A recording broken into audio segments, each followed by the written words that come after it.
આપણને પહેલી વસ્તુ આપવામાં આવે છે, પછી બીજી 3 વસ્તુ આપશે અને એ 4 વસ્તુ ઉપર જ આખું ભાગવતજી ચાલે છે. અહીંયા જે 4 વસ્તુ આપે છે એના ઉપર જ બધું, જેટલા સ્કંદ, પ્રકરણ, અધ્યાય કે જેટલી કથા, જેટલી વાર્તા, જેટલા પ્રસંગો કે જેટલા પાત્રો છે એ બધા થકી ફરી ફરી ફરી ફરી ફરી ફરીને એક જ વાત અહીંયા કહેવામાં આવી છે, જે અહીંયા સૌથી પહેલામાં પાયા રૂપે જે આપવામાં આવ્યું છે. એટલે આટલું જો યાદ રહી ગયું તો પછી ફરી ફરીને આ જ આવવાનું છે, એટલી તૈયારી રાખજો. એટલે સ્વામી અખંડાનંદ સરસ્વતીજી કહે કે શ્રીમદ ભાગવતમાં કોઈ દોષ નથી, કોઈ દોષ નથી ભાગવતજીમાં. હા, 2 વિશેષતા જરૂર છે. કોઈને દોષ તરીકે દેખાય પણ એ દોષ નથી, પણ એ શું છે? વિશેષતા. કઈ? એક અતૃપ્તિ, અતૃપ્તિ, અને બીજું પુનરાવૃત્તિ. ગમે તેટલી પુનરાવૃત્તિ કરો તો પણ તૃપ્તિ થાય નહીં. Repetition, repetition, repetition. સ્કૂલમાં હોમવર્કમાં કેમ આપણને રિવિઝન કરાવે ને, દર મહિને એક વખત કે આખા મહિનામાં શું ભણ્યા એને રિવાઇઝ કરો. ધુંધુકારીને ભગવાનના પાર્ષદો લેવા આવ્યા, પૂછ્યું કે ભાઈ કથા તો આટલા બધા લોકોએ સાંભળી, તો ખાલી આ 2 જણ બેસી શકે એવું વિમાન લઈને કેમ આવ્યા? ભગવાનને ઘેરે પક્ષપાત છે? તો કે ના, ભગવાનને ઘેર પક્ષપાત નથી, પણ જે કથા થઈ એને સાંભળી એના પ્રમાણે ફળ મળે.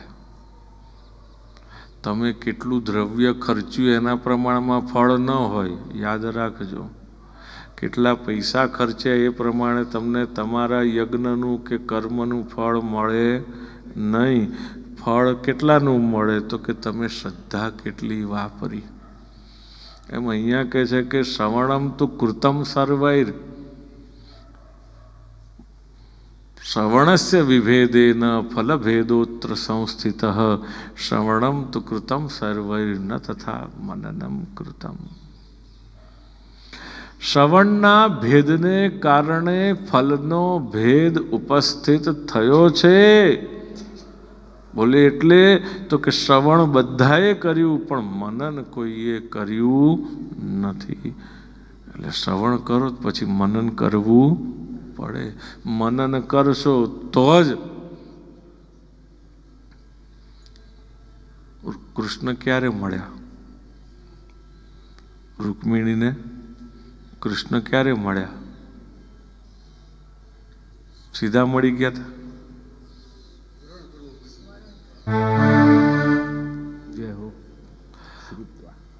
આપણને ભગવતી શ્રુતિ આજ્ઞા કરે છે, આત્મા વા અરે દ્રષ્ટવ્ય મંતવ્ય નિધિધ્યાસિતવ્યશ્ચ શ્રોતવ્ય. આવી છે ને શ્રુતિ, ભગવતી શ્રુતિ આજ્ઞા કરે છે કે ભગવાનના દર્શન કરો, પણ કેવી રીતે થાય? સીધા તો થાય નહીં.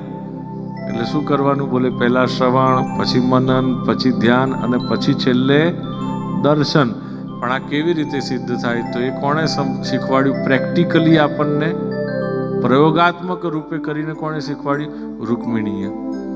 બોલે પહેલા શ્રવણ, પછી મનન, પછી ધ્યાન અને પછી છેલ્લે દર્શન. સીધા દર્શન થતા શ્રોતવ્ય શ્રુતિવાક્યેભ્યઃ મંતવ્યશ્ચોપપત્તિભિः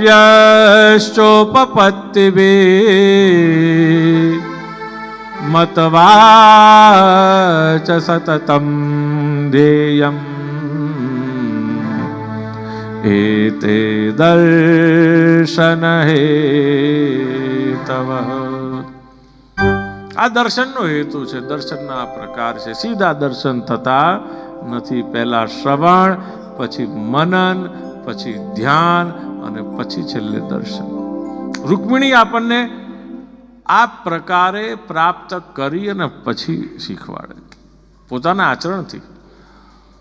પોતાના જીવનને દાખલો બનાવ્યો, દ્રષ્ટાંતિભૂત કર્યું, એક્ઝેમ્પ્લિફાય કર્યું આપણને રૂકમિણીએ.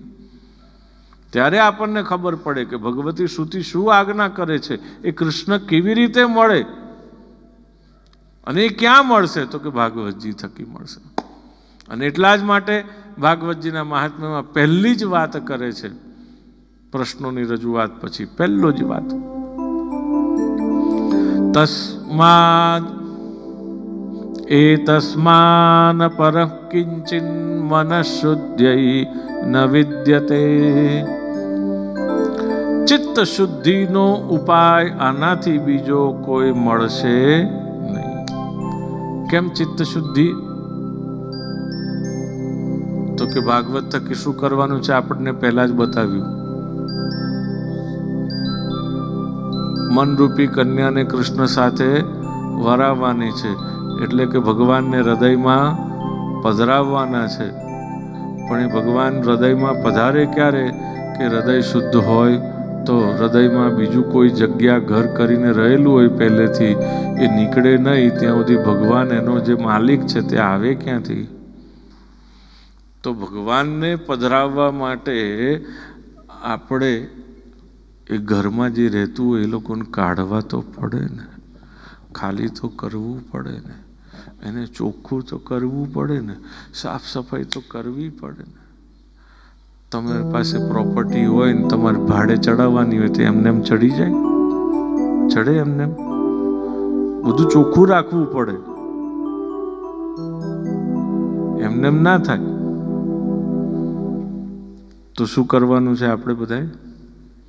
એને ચોખ્ખું કરવાનું, સાફ સફાઈ કરવાની, થોડુંક રાચરચીલું રાખવું પડે, લાઇટ, ટ્યુબલાઇટ, પંખા બધું રાખવું પડે તો કામ આવે, તો ભાડે જાય. નહીં તો ભાડે જાય. આજે તો એસી આપવું પડે, નહીં તો બિલ ભલે એ ભરે, વીજળીનું બિલ ભરે એ ભરે, પણ આપવું તો પડે ને, નહીતર વેચાય, ભાડે જાય ના જાય.